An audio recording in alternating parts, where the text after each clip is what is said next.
Good evening, welcome to the BBC News at 6. The Burmese government has taken active steps to stop foreign aid getting to its people. It's confiscated 2 plane loads of supplies brought in by the United Nations. The UN is urgently trying to get the supplies released, but says negotiations with the Burmese government have stalled. An estimated 1.5 million people are in desperate need, and aid agencies say the delay in accepting help is costing lives and may trigger an epidemic of disease. In a moment, we'll hear about what options are open to the aid agencies. But first, our correspondent Paul Danaher has sent this report from southern Burma. 7 days after the cyclone struck, things aren't getting much better for the people still stranded in the Irrawaddy Delta. Bodies lie strewn across this landscape. Local Red Cross workers told us diseases like dysentery were already getting a grip. And yet there is still no relief effort to match the size of the catastrophe.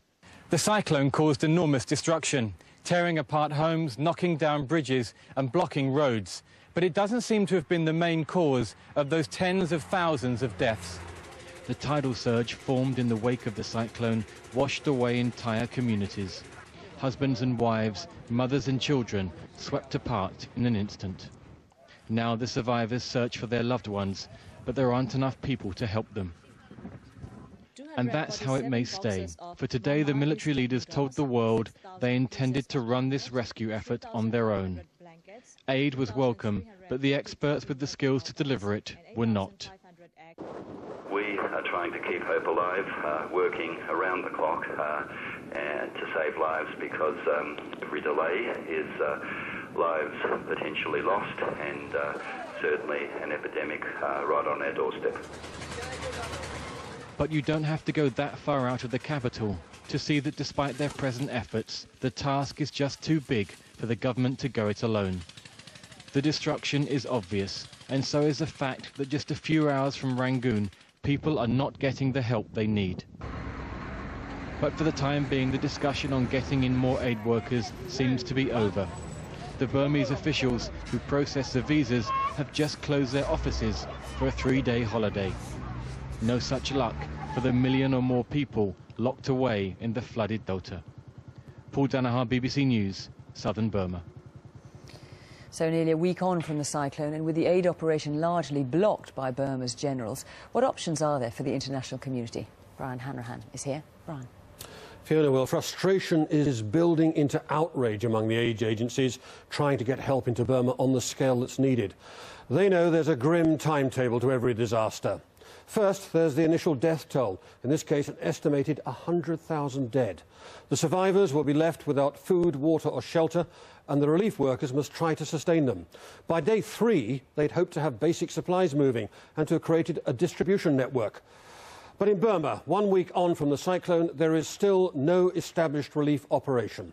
It's estimated only 1 in 10 people are getting any help. People will already be dying. But after 10 days, if no aid arrives, the number of deaths will rise sharply. That's when disease, particularly cholera, typhoid... Hello, good afternoon. The United Nations World Food Programme has suspended all relief flights to Burma after the authorities in Rangoon impounded 38 tons of aid destined for the survivors of the cyclone. The UN has described as unprecedented the Burmese generals' refusal to admit international aid workers and called on them to change their attitude. The British ambassador to Burma, Mark Canning, says that between 63 and 100,000 people are thought to be dead or missing. It's feared that as many as 1.5 million people could be affected. All foreign journalists are banned from reporting in Burma. A BBC reporter is in the country's largest city, Rangoon. For his safety, he must remain anonymous. This is his report.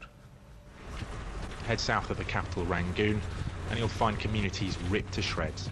This Buddhist temple still stands, but everything around it has been toppled. People are making do here, but it is desperately hard. The smell of death hangs in the air from dead livestock, but there are people buried here too. At the side of the road we found Klasu, sitting on a pile of bamboo. In the field behind him is all that's left of his home. He told us that when the water started to rise, he fled with his family to higher ground. Now he's left with nothing, apart from the rice he could carry with him. Some help is arriving to southern Burma, but it's patchy at best. With some villages receiving aid drops, others being bypassed completely. The scale of the task is immense, and the army has deployed to some areas. On day 7 of this disaster, there's still no clear picture of how the remotest parts of Burma's Delta region have fared. But hundreds of thousands of people lived here, and we simply don't know what state they're in today. Tomorrow, so those flights are continuing to arrive.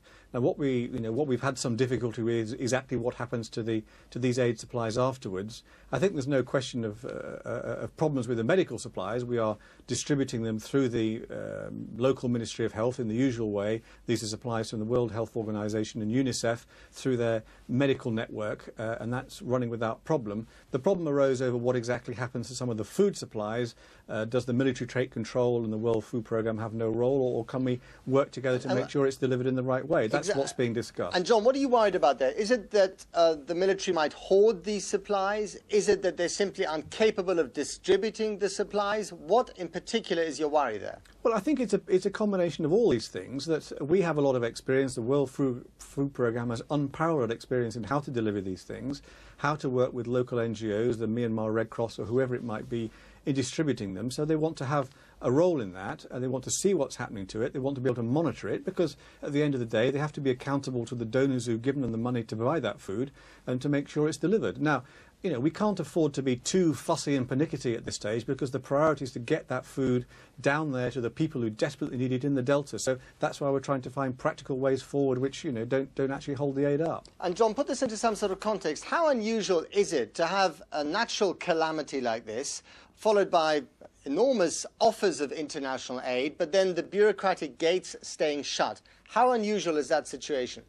I mean, the gates are not entirely shut, but they're only half open at best. That's probably a better way of describing it. I think this is probably the most difficult situation of that kind that we've faced in the past, but it's not entirely unusual, because at the time of the tsunami, if you remember, the tsunami affected some of the LTTE-held areas in Sri Lanka, and that caused quite a lot of problems about aid delivery. Even in Aceh itself, there was also a rebellion going on there, so that made things more difficult. It was a bit less difficult than the problems we're encountering here, but nevertheless difficult. So it's not unprecedented. But diplomatic contacts with the Burmese regime are difficult at the best of times, and these arguably are the worst of times. So what diplomatic feelers is the UN, or indeed any other governments, putting out there to reassure the Burmese generals that aid agencies coming to Burma are not the beginning of some invasion force, but they're just trying to help out? Well, that's the message we're trying to hammer home publicly and privately in every possible way. But you're doing it through back channels as well? I mean, we are talking to the regime. I'm talking to the people here in New York. We're talking to the people on the ground, the ministers involved in Yangon. And of course, many states around the world are also talking to the authorities. We're also working very closely with the neighbours, with ASEAN countries, with China and India, who perhaps have a better relationship with Myanmar than some of the other countries, to make sure the message gets through. Look, these are just aid agencies trying to help you help your people. You don't need to be suspicious. They'll come in and do the job, and then they'll go away again. So please let them in. That's the message we're getting across. It's taking a lot of time, frankly, but I hope we will continue to make some progress. John Holmes at the United Nations, thanks for joining us. Thank you.